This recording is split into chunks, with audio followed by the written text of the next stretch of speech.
So we'll continue on with lesson 1 in our unit 2, chapter 3, basic concepts of counting. So again, it's probability and counting, but we're going to actually focus on the counting principle to start with here.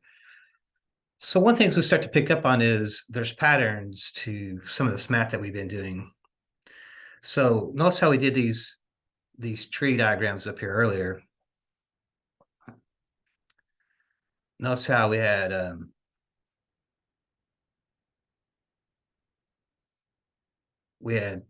two things going on. We had here blood type and then positive or negative. Notice that we have like this 2, 2, 2, 2. So we have that all those twos across there as well. So we add them together, 2 plus 2 plus 2 plus 2, which is 4. Another way to look at this though is notice how the O's, there was 4 choices for the blood types. And notice that there were 2 choices for the being positive or negative. So notice that if we look at this four ways to organize the 0, A, B, the 0, the A, the B, and the AB, and then there was 2 ways for you had 2 choices, positive or negative there. Notice that if you multiply 4 times 2 together, that's going to end up being then this 8. And notice that we said the answer was these 8 outcomes. So if we look at this one on the survey, notice how we had 3 choices here: yes, no, not sure, and then male or female was 2 choices. So notice that would have been 3 times 2, 3 ways for the first event, 2 ways for the second event. 3 times 2 would have been 6, and that was what we had as 6 outcomes. If you look at this next one, notice how we had event 1 was yes, no, or not sure. Event 2 was the ages. So notice how we had 3 different age brackets there. So notice how we had 3 times 3. Notice that 3 times 3 would actually give me this 9 outcomes. So I'm not actually seeing the sample space, but it can determine the number of outcomes. Notice how here we have 3 and 4, and 3 times 4 would actually be this 12. So as we move into this next part, what we pick up on is there's this fundamental counting principle. So what is the fundamental counting principle? Well, it kind of looks like this right here. So the fundamental counting principle. In some cases, an event can occur in so many ways that it's not practical to write out all the outcomes. As we're saying, it's hard to write out that sample space. When this occurs, you can rely on what's called the fundamental counting principle. The fundamental counting principle can be used to find the number of ways 2 or more events can occur in a sequence. So notice how we have this sequence going on. So if they kind of relate to each other. So if one event can occur in ways and the second event can occur in ways, then the number of ways the 2 events can occur is described as the sequence m times n. So notice how you just multiply the number of ways each event can occur, and that gives you the total of outcomes in that event. So this rule can be extended to any number of events. So you could actually have m times n times p times q, or whatever, or a times b times c times d, whatever you want to call the ways. So this gives you kind of the number of outcomes or the number of ways that something occurs. So if I want to apply this to our example up here, you're choosing a new car, the possible manufacturer car sizes. So you are purchasing a new car. So we have the manufacturers, car sizes, and colors listed in a table. So notice how event 1 is the manufacturers. Event 2 is the car sizes. Event 3 is going to be the color of the car. So instead of doing a tree diagram, I actually could just multiply those 3 events together. So we could have 3 times 2 times this 4. So 3 times 2 would be 6, and 6 times 40 being this 24. So we'd have something like that. So if we want to kind of see if that checks out for the tree diagram, we could. So I'm going to pause the video And I'm going to make a tree diagram and see if that actually holds up. So you can see I've made my attempt at making a tree diagram. And you can kind of see at the bottom, your final branches tells you really how many different outcomes there are. So 4, 4, 4, 4, 4. There's 6 4s there. So you would have that 24.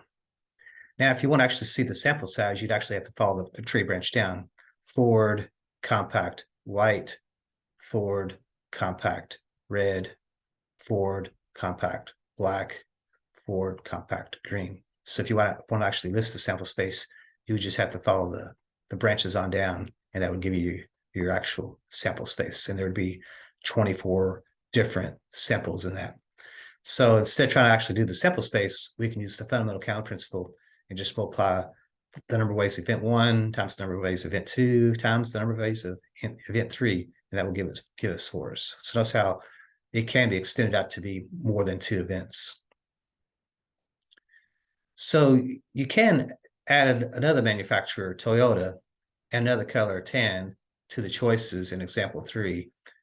How many different ways can you now select a manufacturer, 1 car size, and 1 color? So up here, notice how we did have 3 manufacturers. Now we're going to have 4 manufacturers. So event 1 has 4 different ways now. Another color, 10. So the car size didn't change, but now instead of having 4 colors, we're going to have now 5 colors. So we still just have compact and midsize, but now we have these 5 colors. So if I multiply 4 times 2 times 5, well, 4 times 2 is 8. 8 times 5 would end up being 40. There would be now 40 different ways of doing that. So in other words, there would be like 40 outcomes, if you will.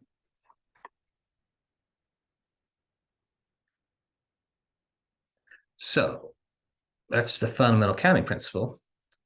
Let's see another example involving the fundamental counting principle. So using the fundamental counting principle, the access code for car security system consists of 4 digits.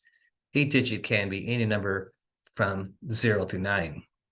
So remember, 0 to 9, there's actually 0, 1, 2, 3, 4, 5, 6, 7, 8, 9. That's actually your different choices there. So notice that there's actually 1, 2, 3, 4, 5, 6, 7, 8, 9. There's actually 10 digits there. It's because we have to count the 0 as well. Usually it's 1 through 9, so it'd just be 9. But since they say 0 through 9, it's actually now going to be 10. So there's actually 10 possibilities for that. So as we move forward into this, how many access codes are possible when, question 1, each digit can be used only once and not repeated? So let's see how this first one plays out. Each digit can only be used once and not repeated. So if we look at this first spot here, how many numbers do I get to choose from in this spot here? How many ways can we put something in this first spot, first digit? And that would be, we have 10 different choices here. That would be 10. And then notice how it says can only be used once. So I can't be repeated. So not repeated. So I can't use whatever number I chose. I can't use it again. So it doesn't really matter what numbers chose, but we can't use it. So when I move into the second digit, notice that we now only have not 10 choices, but now we'll only have nine different ways to choose the second digit. So then we kind of see that this third digit, this next spot, how many ways can we choose this third digit?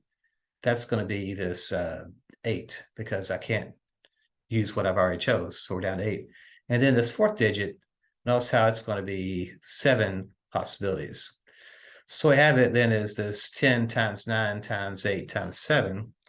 I'm going to use my calculator for that, and you could do the same.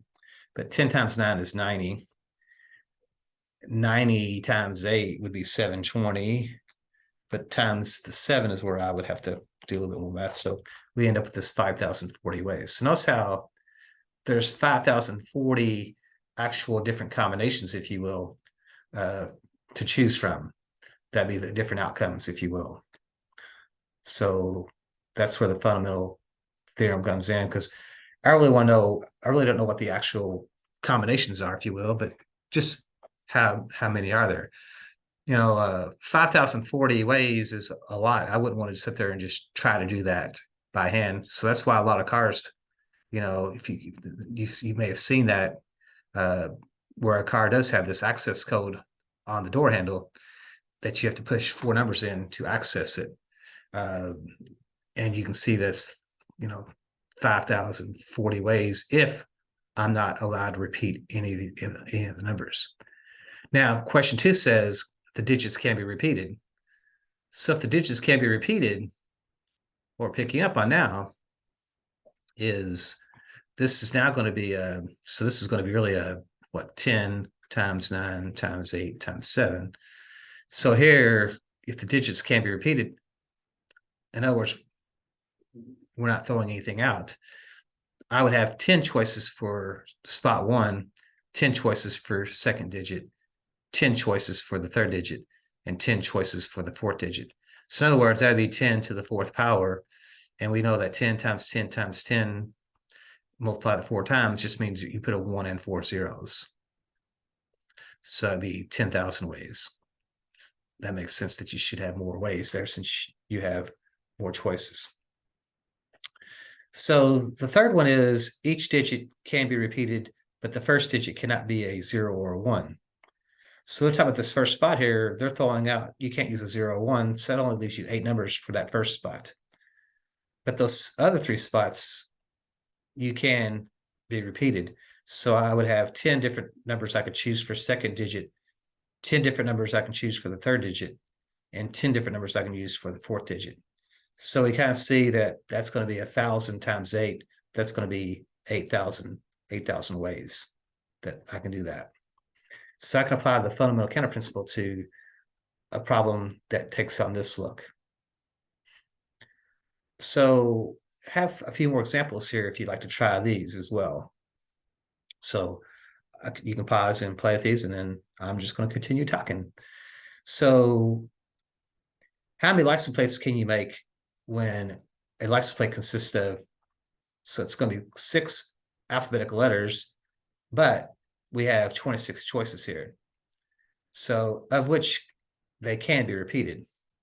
So what they're saying is you have these 6 spots here, spot 1, spot 2, spot 3, spot 4, spot 5, spot 6. So if you ever pay attention to a license plate, I think they have 6 spots on them.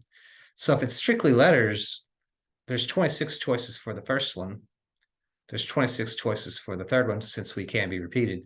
There's 26 for each one of these.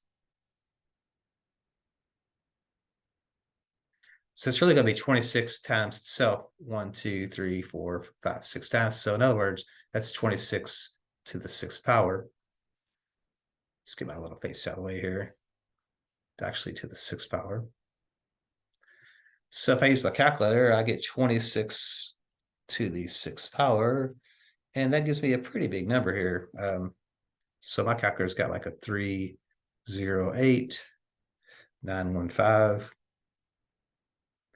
and 776. So put my commas in. So it'd be like 308,915,776 ways. So a lot of different license plates. And now, if you're talking about cars on the road, we can understand why that's kind of important, that you have a lot of choices.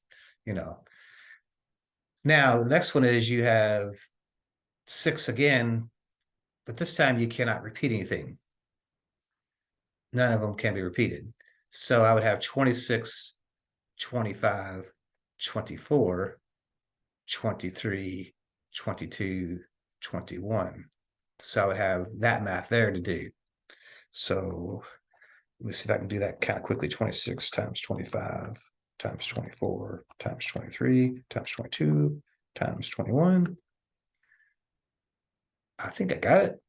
And so now I've got this 165, 765, 600. So comma, so it'd be 165,765,600 ways that's possible. So the other one we have here is 6 again, alphabetical letters, each of which can be repeated, but the first letter cannot be A, B, C, or D. So that leaves us down to 22 choices for the first spot, because we can't use A, B, C, or D, so we have to subtract those out. But the other spots can be repeated, so we'd have 26 and a 26, and then a 26, and a 26, and a 26. So basically what we have is 22 times 26 to the power of 5. So if I put that in the calculator like that, 22 times 26 to the power of 5, that gives me then this 2613 902 72. So 1, 2, 3, 1, 2, 3, 2, 3. So 261,390,272. So lastly, we have one digit can be any number 1 through 9, and the other 5 are going to be a letter of the alphabet, which can be repeated. So remember, license plates actually have numbers and letters, so that gives us even more possibilities here.